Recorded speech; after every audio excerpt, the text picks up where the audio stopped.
आज के मुख्य अतिथि भारत सरकार में पशुपालन राज्य मंत्री आदरणीय श्रीमान प्रोफेसर एसपी बघेल जी का मैं पोल्ट्री फेडरेशन ऑफ इंडिया की इस 35th एजीएम में हार्दिक अभिनंदन करता हूँ, स्वागत करता हूँ कि अपना बिजी शेड्यूल में से टाइम निकालकर हमारे बीच में पहुँचे हैं।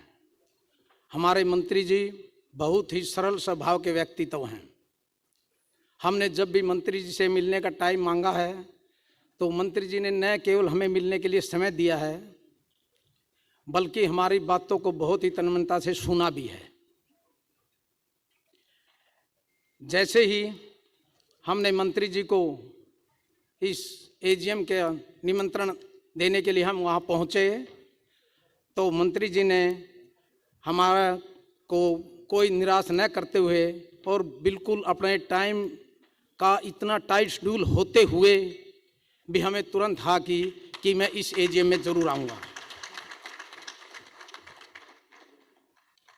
ये मंत्री जी का हमारे पोल्ट्री फार्मर के प्रति अपार स्नेह ही है कि कई दिन से दिल्ली के बाहर कार्यक्रमों में व्यस्त रहने के बाद आज ये सीधे एयरपोर्ट से हमारे बीच में पहुंचे हैं।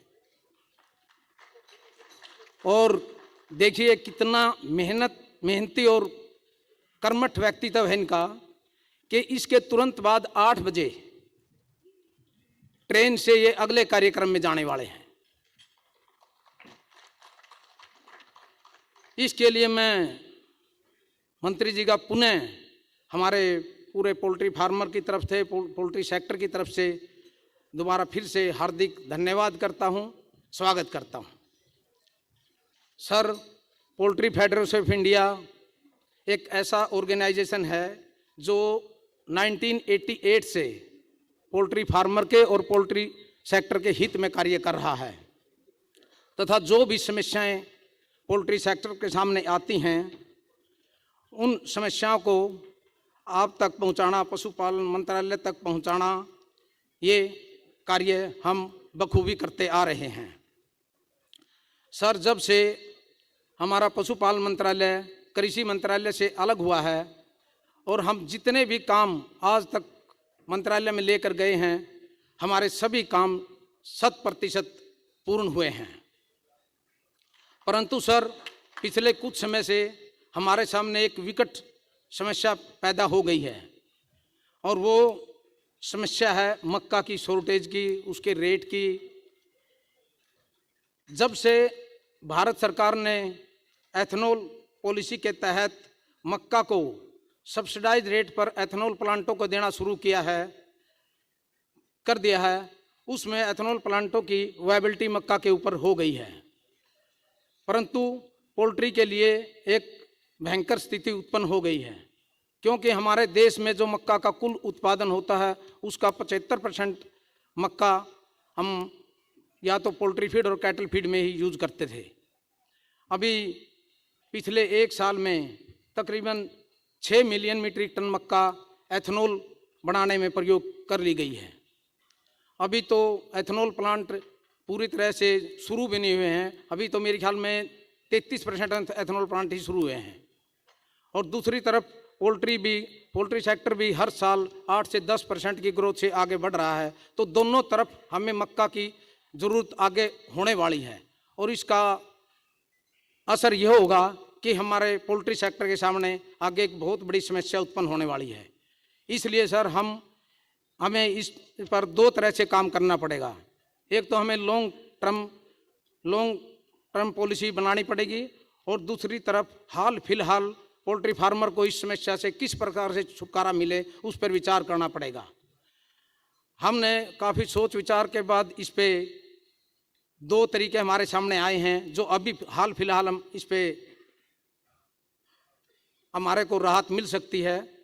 वो हमारा पहला तो जो मक्का की एथेनॉल पॉलिसी से बाहर किया जाए उसको और उसको ओपन पॉलिसी में ला जाए ताकि बाज़ार में एक फेयर कंपटीशन हो। भाई पोल्ट्री फार्मर भी ले या एथेनॉल प्लांट वाले लें, अब उनको सब्सिडी दी जा रही है जिससे हमारे लिए तो एक बहुत बड़ी प्रॉब्लम खड़ी हो गई है।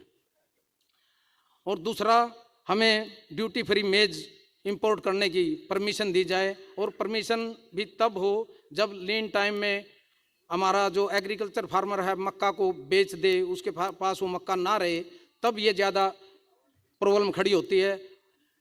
उस टाइम पे हमें इंपोर्ट करने की परमिशन, ड्यूटी फ्री इंपोर्ट करने की परमिशन दी जाए। और तीसरा, उसमें जो मक्का में अब फिलहाल जो एक स्टॉक पे लिमिट लगाई जाए, ताकि कहीं कहीं गोडाउन जो बहुत ज़्यादा भरे पड़े हैं और कहीं किसी के पास मक्का ही नहीं है, ये भी एक प्रॉब्लम का मुख्य कारण है।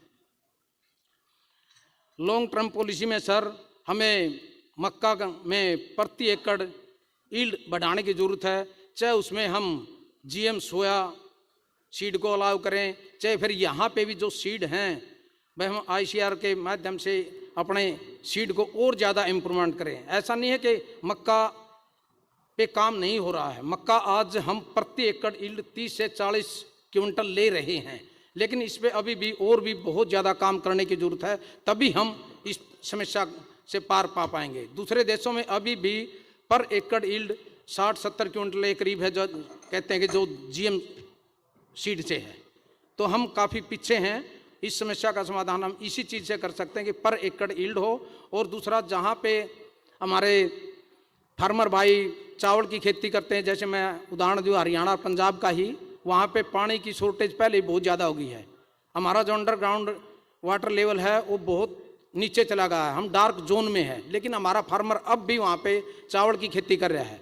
अगर हम उसको उस तरफ थोड़ा डाइवर्ट किया जाए, आज मक्का के रेट में कमी नहीं है, आज मक्का का रेट एमएसपी में 2225 रुपये हो गया है, जबकि आज हमें मक्का जो मिल रही है वो 27-28 रुपये किलो के करीब मिल रही है।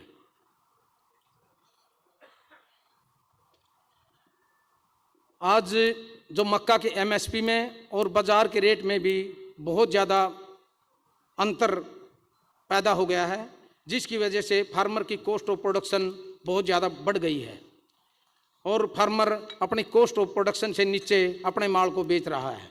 सर, हमारी पहुंच तो आप तक है। सर, आप इस परिवार के मुखिया हो, तो हमें आप इस संकट से निकालिए। हम आपके बहुत बहुत आभारी होंगे। हमारे पास समस्याएं तो कुछ और भी हैं, जैसे कि पोल्ट्री में इंफ्रास्ट्रक्चर डेवलपमेंट होना चाहिए, वो भी जैसे कि जहाँ पोल्ट्री हब है, लेयर बर्ड ज़्यादा हैं, ब्रॉयलर हैं, वहाँ पे देश में जगह जगह कुछ कोल्ड स्टोरेज की व्यवस्था एक होनी चाहिए। जब भी पोल्ट्री में मंदा आता है तो फार्मर को बहुत ज़्यादा नुकसान उठाना पड़ता है, तो उस सुविधा का लाभ फार्मर अपने एग रखने में, चिकन रखने में कर सकता है और अपने घाटे को कम कर सकता है। तो इस पे भी एक ध्यान देने की ज़रूरत है। सर, तीसरा काम जो हमारा है वो हम चाहते हैं कि पोल्ट्री में एक पोल्ट्री डेवलपमेंट बोर्ड बने, जो आपकी अध्यक्षता में हो, जिसमें पोल्ट्री फेडरेशन ऑफ इंडिया और अन्य एसोसिएशन तथा पोल्ट्री फार्मर हों, ताकि आगे जो भी पॉलिसी बने वो एक ट्रांसपेरेंट पॉलिसी हो, फिजिबल हो, ताकि उसमें कोई किसी प्रकार की प्रॉब्लम ना आ सके।